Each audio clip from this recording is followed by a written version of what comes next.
Welcome back to Danjo Trains. In this video, I'm going to be upgrading my city with this customized LEGO restaurant set, so let's jump right in.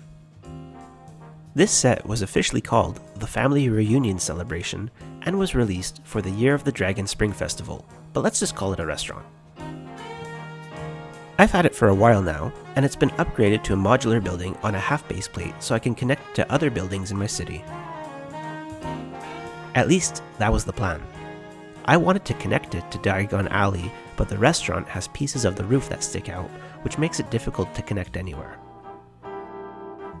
So I have to come up with another idea. Which leads me here. This is where the road will continue. But I also have this empty space which I think will be perfect for the restaurant. It's just wide enough here to fit the width of a base plate. Since it's also next to a road, the roof overhang won't be an issue here. I think that looks great across from the Disney station. The road will be added in another video, and I'll focus on customizing the area in front of the restaurant today. I've also been meaning to add these guardrails to my city, so I'll be incorporating those into my design as well. Full disclosure, I had to cut a base plate in order to make the area in front of the restaurant, but that's only because all my other modulars are already on base plates and they needed to be the same height. The plastic was surprisingly easy to cut through. This will be the base plate underneath the guardrail that goes in front of the restaurant. Here I'm measuring it to the correct distance, so I can cut it to length. I use a plate to mark off the edge where I'm going to cut. I'll trim that off camera, then we can move on to the next step. I'm not sure how people feel about cutting base plates for custom designs like this, but personally I don't mind at all. I will say that if you need to do a lot of custom work, it's probably a good idea to get knockoff LEGO base plates, otherwise it's going to get pretty expensive quite quickly. Cutting on an angle was a bit more challenging. I used these 4x6 slopes as a guide, as they form the same angle as the wood above the tunnel on my layout. Here's the moment of truth to see if it lines up.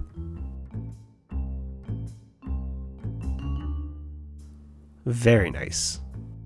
I was very lucky here that the random angle of the wood matched existing LEGO pieces. Next step, I was trying to find a way to connect the guardrails together so that they were sturdy. I first tried connecting separate sections with hinged bricks, and then my plan was to build up the structure. Then, I would connect the guardrails to the roads with Technic bricks and pins, such as at this point here. This is the prototype I made with the hinged bricks, but I ran into a problem that I couldn't connect it to the wedge plates, and it was always loose. So, I had to come up with another idea. It took me about a week of trying different things, but eventually, I realized that the best solution was to make 3 separate pieces and connect them together. Up close, you can see that underneath the leftmost tile, there is a 2x2 wedge plate and that the base plate is cut to the same angle. This will make more sense in about 30 seconds. Here's the second part of the assembly that will be angled. I have these 2x3 tiles to form part of the sidewalk for minifigures.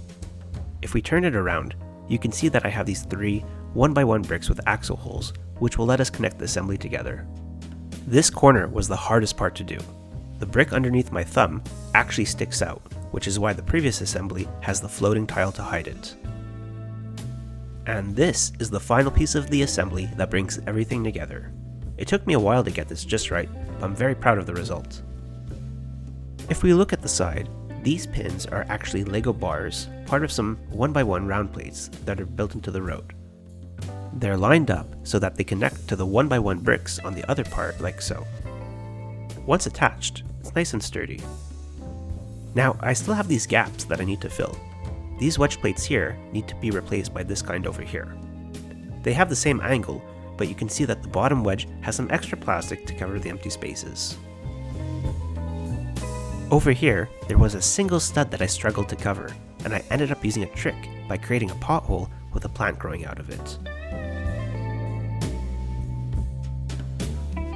As for tiling this assembly, I used a mixture of normal tiles and these 4x3 minifigure plates, which will help me display minifigures when I add them to my city. For the rest, I tried to use different pieces that I had available in light bluish grey, so that I could later add accessories to this area, but also create some nice texture. Here's another close-up, so you can see how well the pieces bind together. The gap between them is barely visible. So far, I would say that this was the most challenging build in my city, even more so than the street-running road plates. Now I still have to connect everything to the restaurant. This is done simply with Technic bricks and pins, like any other modular building. And there we go. To reinforce things a bit more, I use these 2x4 tiles to connect the angled assembly to the restaurant. They blend right in with the rest of the pieces, and they make it easier for me to move everything. Now here you can see the complete assembly, even though that this piece does not directly connect.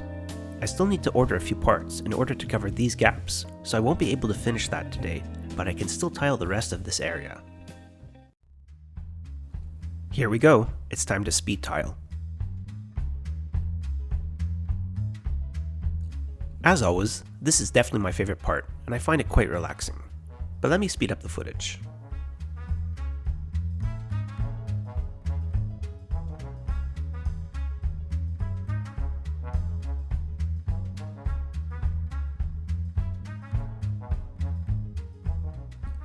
There we go. It feels a little lifeless though, so let's add some minifigures and create a scene. My idea here is to have a busy pedestrian area, but I'll try not to overcrowd it. For accessories, I'll add a lamp, a small bench, and a trash can. For more minifigures, I'll use a combination of monsters and pop culture. So we have Diva taking a selfie, Animal from the Muppets, a zombie or How I Feel After Work. I also have this cool looking gummy bear fellow, a gremlin coming out of the restaurant with some food, and Shaggy on a bicycle because why not? Now we're just missing someone on the bench, enjoying the view. Let's go for TVA Loki. That's perfect. We're ready to add everything to the city. Nothing came apart while moving the restaurant, so I'm happy to say that it's structurally okay. Now, the first step is to connect this guardrail assembly directly to the road plates. Finally, the restaurant can be connected as well.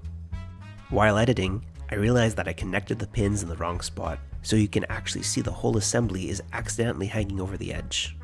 Whoops. And that's it for this city update, so thanks for watching. Feel free to leave a comment below. I'd love to hear what you think about the design. Also, don't forget to subscribe for more LEGO City updates. Bye for now.